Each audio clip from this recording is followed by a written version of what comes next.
Assalamualaikum warahmatullahi wabarakatuh. Perkenalkan, nama saya Andrea Alfisanto dengan NIM 1830 10502. Nah, mohon maaf untuk video kali ini suaranya agak kurang jelas karena lagi demam dan juga batuk. Selamat menyaksikan. Selamat pagi Ananda semua. Nah, sekarang kita akan masuk kepada materi inti kita pada pagi hari ini. Nah, untuk materi kita hari ini yaitu kita akan membahas tentang SPLDV. Nah, seperti apa yang sudah Bapak katakan sebelumnya kita sudah membahas tentang SPLSP. Nah, sebelum kita masuk kepada materi, Bapak mau tanya, siapa di sini yang tahu perbedaan dari SPLSP yang sudah kita pelajari sebelumnya dengan SPLDV yang akan kita pelajari hari ini? Siapa yang bisa? Saya, Pak. Baik, silakan. Apa itu perbedaan antara SPLSP dengan SPLDV? Silakan. SPLSW adalah sistem persamaan satu variabel, sedangkan SPLDV adalah sistem persamaan dua variabel. Ya, benar sekali. Jadi, itu dia perbedaan yang signifikan antara SPLDV dengan SPLDV. SPLDV itu sistem persamaan satu variabel, sedangkan SPLDV itu sistem persamaan dua variabel. Nah, hari ini kita akan masuk kepada sistem persamaan dua variabel. Nah, sistem persamaan dua variabel ini bisa kita pakai dalam kehidupan pemecahan masalah kehidupan sehari-hari. Ada 3 tahapan yang harus kita ikuti ketika kita harus menyelesaikan masalah sehari-hari. Yang pertama itu kita harus merubah besaran setiap masalah kepada bentuk variabel. Yang kedua itu kita harus membuat model matematikanya. Yang ketiga yaitu kita harus mencari solusi bagaimana menyelesaikan masalah tersebut. Nah, coba Ananda lihat gambar yang berikut ini. Nah, bisa kita lihat kan di sini ada sebuah boneka Kumamon. Nah, boneka Kumamon ini sedang melakukan lompat tali, yang dimana di sini boneka Kumamon dalam suatu masalah. Talinya tersebut tidak bisa dipakai karena besarnya boneka Kumamon tidak seimbang dengan tali yang digunakan, sehingga boneka Kumamon memiliki masalah. Nah, masalah yang dimiliki boneka Kumamon ini bisa kita selesaikan dengan SPLDV. Nah, bagaimana kita cara menyelesaikannya? Yaitu kita harus mengetahui berapa tinggi dari boneka Kumamon, berapa panjang tali yang sekarang, dan berapa panjang tali yang harus kita gunakan nantinya. Nah, masalah seperti ini bisa kita selesaikan dengan persoalan SPLDV seperti yang dihadapi masalah Kumamon. Nah, di sini Bapak ada alat peraganya. Nah, seperti inilah kira-kira bukti nyata permasalahan yang sedang dihadapi oleh boneka Kumamon, yang dimana talinya ini tidak cukup untuk membuat Kumamon bisa melakukan lompat tali. Nah, begini. Nah, talinya tersebut nyangkut. Nah, nyangkut dan tidak bisa. Nah, nyangkut seperti ini. Tidak bisa, dan Kumamon tidak bisa melakukan lompat tali. Nah, berapa harusnya panjang tali yang harus dimiliki oleh Kumamon? Nah, itu yang akan kita cari tahu, dan berapa tinggi dari boneka Kumamon, sehingga kita bisa tahu berapa penambahan tali yang harus dimiliki Kumamon nantinya. Nah, permasalahan seperti ini akan kita selesaikan dengan SPLDV. Di sini Bapak ada soal halaman 69, yaitu Bapak bacakan soalnya, silakan dicatat dulu. Nah, Kumamon yang ingin melakukan lompat tali, misalkan tali yang digunakan ternyata memiliki panjang 70 cm, lebih pendek dari tinggi badan Kumamon. Agar tali tidak tersangkut di tubuh Kumamon, maka setidaknya tali tersebut harus 2 kali lebih panjang dari ukuran sebelumnya. Sehingga apabila diukur kembali, maka ukuran 2 kali panjang tali akan 30 cm lebih panjang dari tinggi badan Kumamon. Tentukan berapa ukuran panjang tali yang digunakan serta tinggi badan Kumamon. Berapa panjang tali yang harus digunakan agar tidak tersangkut di tubuh Kumamon. Nah, seperti yang kita ketahui tadi, untuk menyelesaikan masalah Kumamon, kita harus mengikuti 3 tahap yang sudah Bapak katakan tadi. Nah, siapa bisa mengulangi 3 tahap yang sudah Bapak sebutkan tadi? Silakan tunjuk tangan. Saya, Pak. Silakan, apa saja tahap yang harus kita selesaikan? Pertama, Mengganti semua besaran dengan variabelnya. terus kedua, Membuat model matematikanya.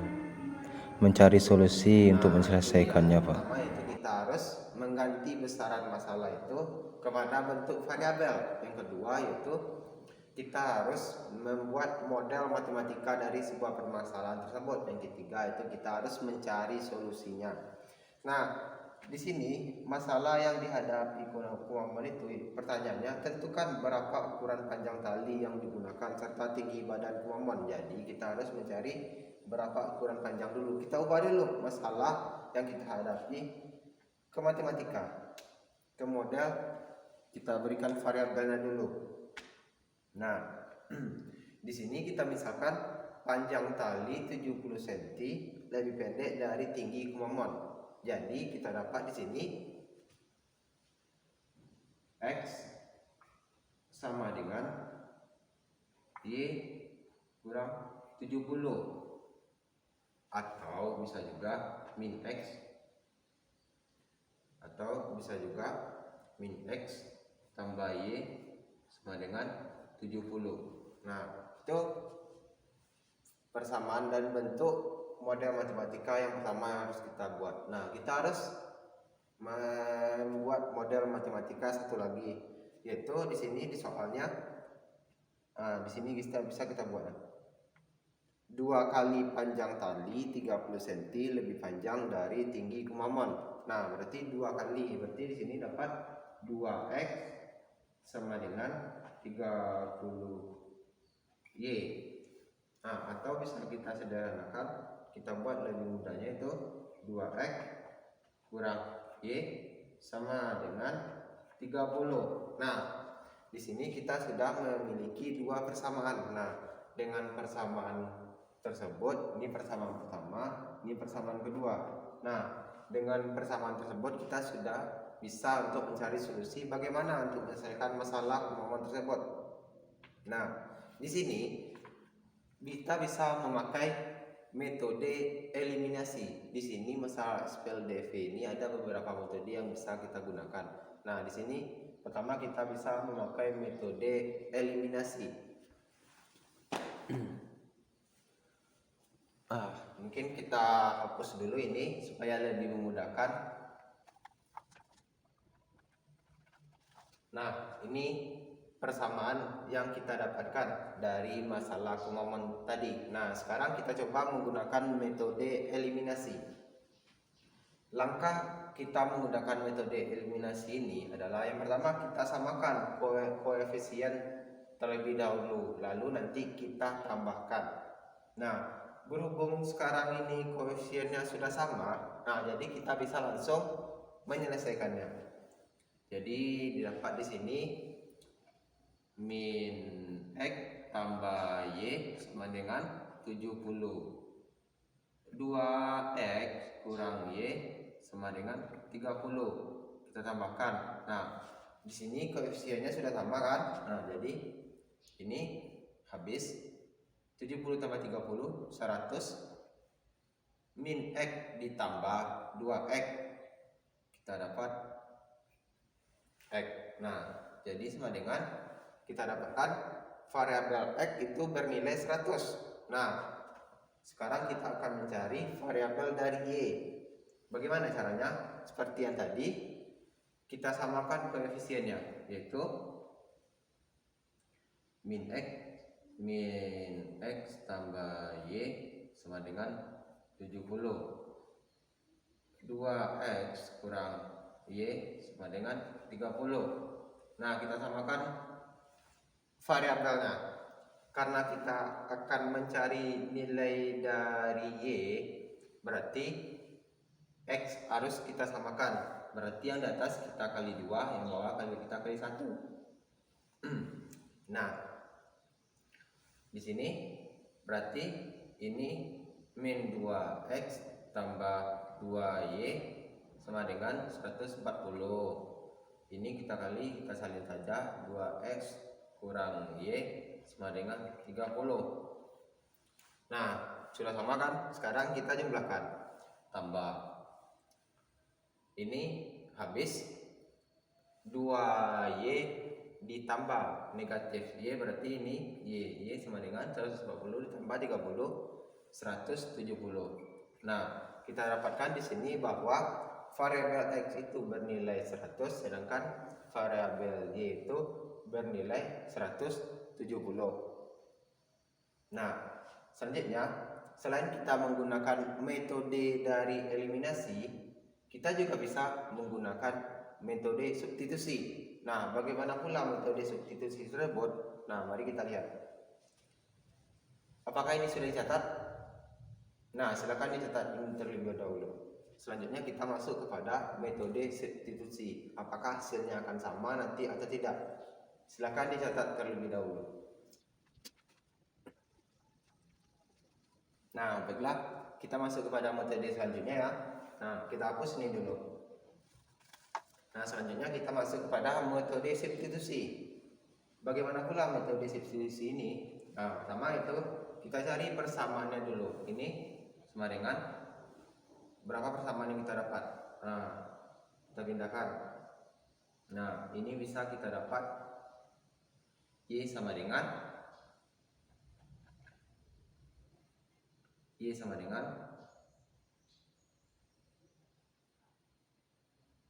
x tambah 70. Nah, salah.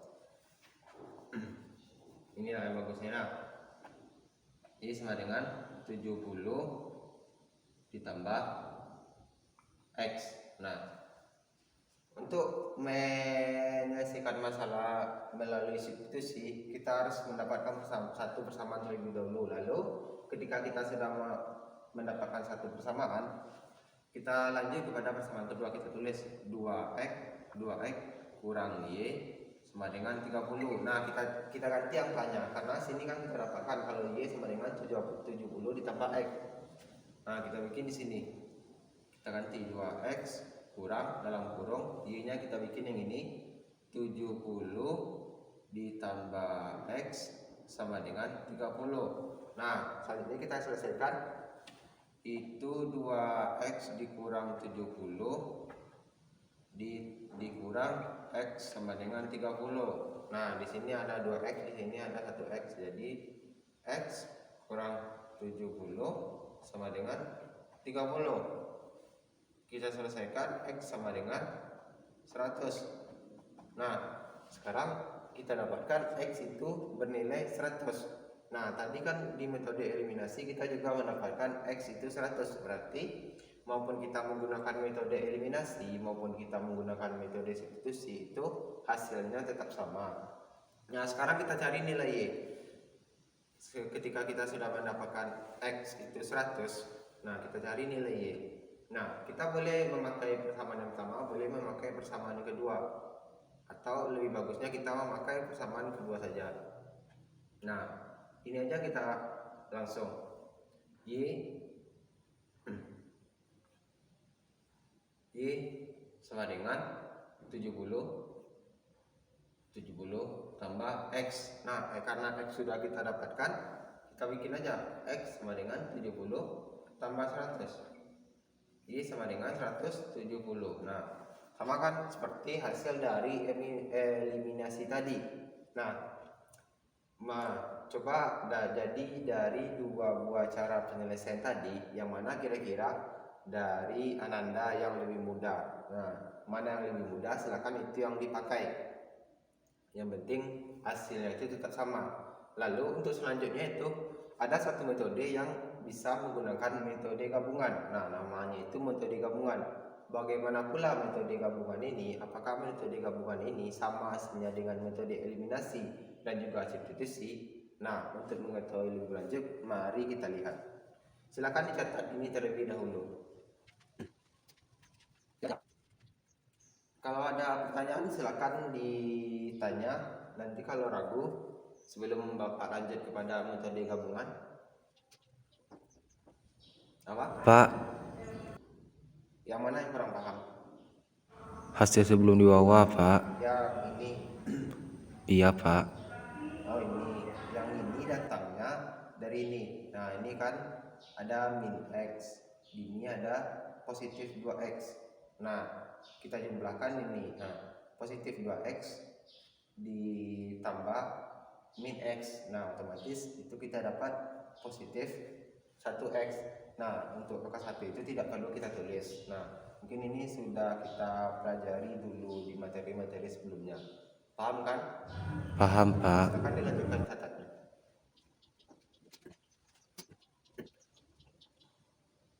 Sudah selesai? Nah baik, kita masuk kepada materi. Maaf. Kita masuk kepada metode selanjutnya, yaitu metode gabungan. Tadi kita sudah mempelajari tentang metode eliminasi, metode substitusi. Sekarang kita akan menggunakan metode gabungan. Nah, ini persamaan yang kita dapatkan tadi.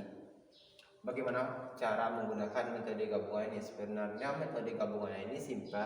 Kita menggunakan metode eliminasi, lalu kita gabungkan dengan metode substitusi.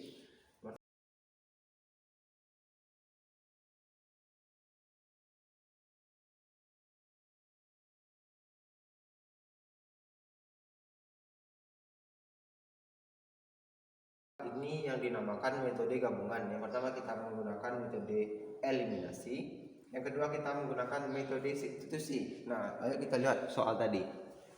Nah, jadi tadi apa tanya? Tentukan berapa ukuran panjang tali yang digunakan serta tinggi badan kumamon. Nah, kita misalkan tadi panjang tali kan X. Nah, jadi kita dapatkan itu panjang talinya 100. Sedangkan tinggi badan kita misalkan tadi Y. Nah, jadi kita dapatkan tinggi badan dari boneka kumamon itu 170. Nah, jadi dikatakan di sini agar tali tidak tersangkut di tubuh kumamon, maka setidaknya tali tersebut harus 2 kali lebih panjang dari ukuran sebelumnya. Jadi itu 2x. Nah, ya kan? Jadi 2x lebih panjang dari tubuh kumamon. Jadi kalau 2x berarti 2 kali 100 sama dengan 200. Nah, jadi kita harus memiliki, untuk membantu kumamon kita harus memberitahunya bahwa dia harus memiliki tali 200 cm lebih panjang dari sebelumnya. Yang sebelumnya dia hanya memiliki 100 cm tali yang hanya dia punya, dia harus memiliki 200 tali untuk bisa melakukan lompat tali. Nah, jadi ilustrasinya seperti ini. Nah, ketika kumamon kumamon harus memiliki 200 tali.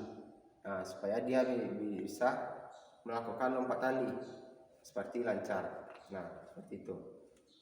Nah, jadi tali yang harus dimiliki kumamon itu ialah 200 cm.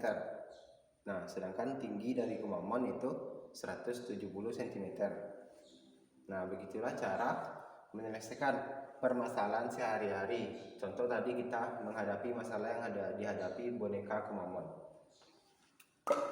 Nah, sejauh dari penjelasan Bapak tadi, apakah ada pertanyaan? Tidak, Pak. Baik, kalau tidak, mungkin sampai di sini dulu pertemuan kita hari ini. Silakan dibaca pertemuan selanjutnya. Bapak sudahi dengan Assalamualaikum warahmatullahi wabarakatuh.